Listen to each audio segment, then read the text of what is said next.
আজ আমরা শুনব হজরত ইব্রাহিম আলাইহিসসালামকে যখন নমরুদ আগুন দিয়ে মেরে ফেলতে চেয়েছিলেন তখন আল্লাহ তাকে রক্ষা করেছিলেন। কিন্তু একটা পিঁপড়া, সে মুখে সামান্য, তার একটা পিঁপড়া কতটুকু, সে মুখে পানি নিয়ে ইব্রাহিম আলাইহিসসালামের আগুন নিভাতে চেয়েছিলেন। সেই ঘটনা জানবো এবং নমরুদের ঘটনা আমরা জানবো।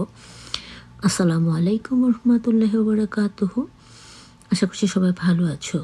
ইব্রাহিম আলাইহিসসালামের সময় পিঁপড়ার পানি আনার ঘটনাটি যদিও সরাসরি কোরআনে নেই, তবে নবী ইব্রাহিম আলাইহিসসালামকে আগুনে ফেলার সময় একটি পিঁপড়া মুখে পানি নিয়ে আগুন নেভানোর চেষ্টা করেছিল, যা তার প্রতি আল্লাহর রহমত ও সাহায্যের ইঙ্গিত দেয়। এমন একটি লোককথা প্রচলিত আছে যেখানে পিঁপড়া নিজের সামর্থ্য অনুযায়ী দায়িত্ব পালন করে, যা ইব্রাহিম আলাইহিসসালামের প্রতি আল্লাহর সাহায্যের একটি উদাহরণ। এই ঘটনাটি মূলত তার ধৈর্যের পরীক্ষা এবং আল্লাহর সাহায্যের উপর নির্ভরশীলতার প্রতীক। নবী ইব্রাহিম আলাইহিসসালামকে আগুনে নিক্ষেপের ঘটনাটি প্রাচীন কালের, যা মূলত কলদীয় দেশ মানে কালডিয়া, বর্তমানে ইরাকের অন্তর্গত উর শহরকে কেন্দ্র করে ঘটেছিল, যেখানে তিনি মূর্তি পূজার বিরোধিতা করে এবং একাত্মবাদের দাওয়াত দিয়েছিলেন, এবং এর ফলস্বরূপ তৎকালীন শাসক নমরুদ তাকে আগুনে নিক্ষেপ করার নির্দেশ দিয়েছিল। স্থান উর, কলদীয় দেশ, বর্তমান ইরাক। ঘটনা: ইব্রাহিম আলাইহিসসালাম তার সম্প্রদায়ের মূর্তি পূজা প্রত্যাখ্যান করা রাজা নমরুদ তাকে কঠোর শাস্তি হিসেবে বিশাল আগুনের কুণ্ডলিতে নিক্ষেপ করার আদেশ দিয়েছিলেন। ফলাফলে কি হয়েছিল?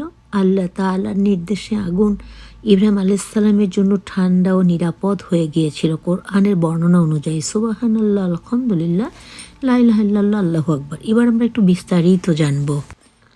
হজরত ইব্রাহিম আলাইহিসসালামের সাথে পিঁপড়ার পানির ঘটনাটি মূলত তার অগ্নি পরীক্ষার প্রেক্ষাপটে বর্ণিত হয়, যেখানে একটি পিঁপড়া ছোট এক ফোঁটা জল নিয়ে পানি নিয়ে বিশাল আগুনে নিক্ষেপের দিকে যাচ্ছিল। যদিও এটি সরাসরি কোরআনে নেই, তবে এটি ইব্রাহিম আলাইহিসসালামের প্রতি আল্লাহর সাহায্য এবং ক্ষুদ্রতম সৃষ্টির ইমানি দায়িত্বের প্রতীক, যা নমরুদের অগ্নিকাণ্ডের সময় ঘটেছিল বলে প্রচলিত, যেখানে ইব্রাহিম আলাইহিসসালামের দৃঢ় বিশ্বাস ছিল যে আগুন তার জন্য শীতল হবে। গল্পের বিষয়: নমরুদের অগ্নিকাণ্ড। নমরুদ ইব্রাহিম আলাইহিসসালামকে তার মূর্তি পূজার বিরোধিতা করার জন্য বিশাল আগুনে নিক্ষেপ করার নির্দেশ দেয়। আল্লাহর নির্দেশ: ইব্রাহিম আলাইহিসসালাম আল্লাহর উপর ভরসা রেখেছিল এবং আল্লাহ আগুনকে তার জন্য শীতল ঠান্ডা ও নিরাপদ করে দিয়েছিলেন।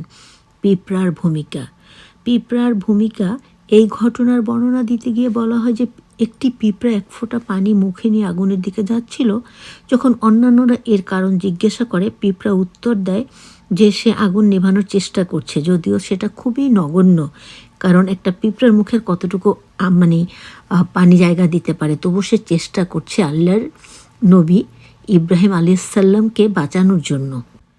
ইব্রাহিম আলাইহিসসালামের এই বিপদে তার এই ক্ষুদ্র প্রচেষ্টাটুকু আল্লাহর কাছে গুরুত্বপূর্ণ নৈতিক শিক্ষা। এই গল্পটি শেখায় যে ইমানের পরীক্ষায় ক্ষুদ্র প্রাণীও পিছিয়ে থাকে না, এবং স্মলেস্ট কন্ট্রিবিউশন ক্ষুদ্রতম প্রয়াস বা অবদান ইমানের দৃঢ়তা আল্লাহর কাছে অনেক মূল্যবান।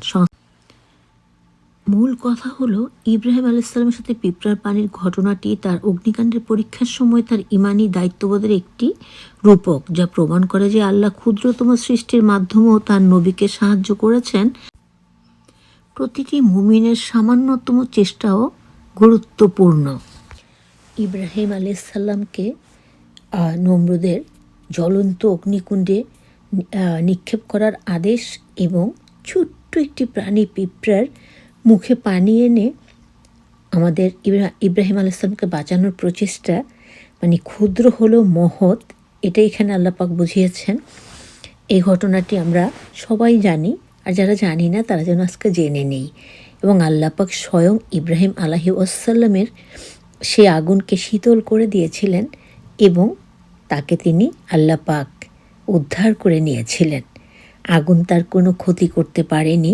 সুবহানাল্লাহ, আলহামদুলিল্লাহ, লা ইলাহা ইল্লাল্লাহ, আল্লাহু আকবার। অ্যাগেন আসসালামু আলাইকুম রহমতুল্লাহি ওয়া বারাকাতুহু। সবাই ভালো থেকো, দোয়া করো। আল্লাহ হাফেজ।